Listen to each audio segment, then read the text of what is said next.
बिस्मिल्लाहिर्रहमानिर्रहीम। I am doctor Salma वक्कास और आज मैं आपके साथ डिस्कस करूंगी साइटोप्लाज्म के बारे में। सेल के 3 मेन पार्ट्स होते हैं, जिनमें से 2 पार्ट्स लिविंग होते हैं और एक नॉन लिविंग। जो नॉन लिविंग पार्ट होता है उसको प्लाज्मा मेम्ब्रेन और सेल मेम्ब्रेन कहते हैं। जैसा कि आप डायग्राम में पिंक कलर की हाईलाइटर से जो आउटर लाइन लगी है, ये क्या है? ये प्लाज्मा मेम्ब्रेन है। इसके अंदर जितना भी ग्लिटरी पार्ट है, जितना भी ग्लिटर है और उसके अंदर मौजूद पार्टिकल्स आपको नजर आ रहे हैं, ये साइटोप्लाज्म है। और थर्ड पार्ट जो है वो न्यूक्लियस है। न्यूक्लियस जो सेंटर में गोल्डन कलर का आपको नजर आ रहा है, ये न्यूक्लियस है। मैंने ये एनिमल सेल ड्रॉ किया है और ऑफ कोर्स ये एक यूकैरियोटिक सेल है क्योंकि इसके अंदर एक डिफाइंड न्यूक्लियस है। जब भी साइटोप्लाज्म की बात हो तो इस ग्लिटरी पार्ट को और इसके अंदर मौजूद पार्टिकल्स को अपने माइंड में रखें ताकि आपको समझ आए कि साइटोप्लाज्म के अंदर क्या क्या चीजें मौजूद होती हैं। सेल के अंदर मौजूद लिविंग पार्ट को प्रोटोप्लाज्म कहते हैं। लिविंग पार्ट कौन सा है? Nucleus plus cytoplasm. अब अगर हम प्रोटोप्लाज्म में से न्यूक्लियस को निकाल दें तो बाकी हमारे पास साइटोप्लाज्म बचता है। तो साइटोप्लाज्म को हम ऐसे भी डिफाइन कर सकते हैं कि द मटेरियल और protoplasm within a living cell excluding nucleus, कि अगर हम प्रोटोप्लाज्म में से न्यूक्लियस को निकाल दें तो हमारे पास साइटोप्लाज्म बच जाएगा। साइटोप्लाज्म के 3 मेन कंपोनेंट्स होते हैं। Number 1 inclusions, number 2 cytosol and number 3 cell organelles. Inclusions क्या होती हैं?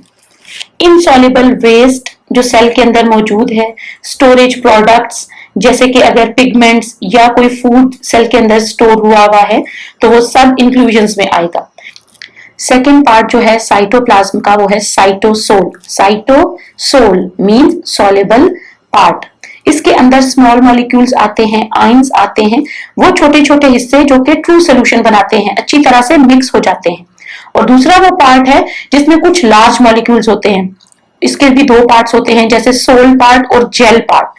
सोल का मतलब कि जो लिक्विडी पार्ट है, नॉन विस्कस है, लिक्विड की तरह है, जैसे पानी होता है। और जेल पार्ट जैसे कि हनी है, शहद है, इस तरह से थिक होता है, जेल की तरह होता है, एक कोलॉइडल सोल्यूशन बनाता है। कोलॉइडल सॉल्यूशंस वो होते हैं जिसके अंदर पूरी तरह से मिक्सिंग नहीं होती।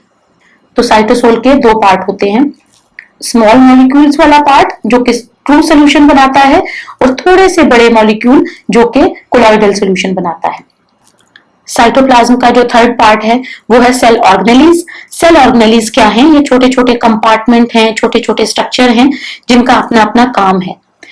जैसे कि एक घर के अंदर किचन भी होता है, वॉशरूम भी होता है, ड्राइंग रूम होता है, डाइनिंग रूम होता है, इसी तरीके से एक सेल के अंदर भी डिफरेंट कंपार्टमेंट हैं और हर एक के अंदर एक स्पेसिफिक फंक्शन परफॉर्म हो रहा है। इन ऑर्गेनेलीज में endoplasmic reticulum, ribosomes, Golgi apparatus, lysosomes, peroxisomes, glyoxysomes, vacuoles, cytoskeleton, centrioles, mitochondria और प्लास्टिड प्लांट्स में होते हैं, एनिमल में नहीं होते, ये सब शामिल हैं। अब हम डिस्कस करते हैं कि फंक्शन क्या होता है साइटोप्लाज्म का। तो साइटोप्लाज्म के 2 मेन फंक्शंस हैं।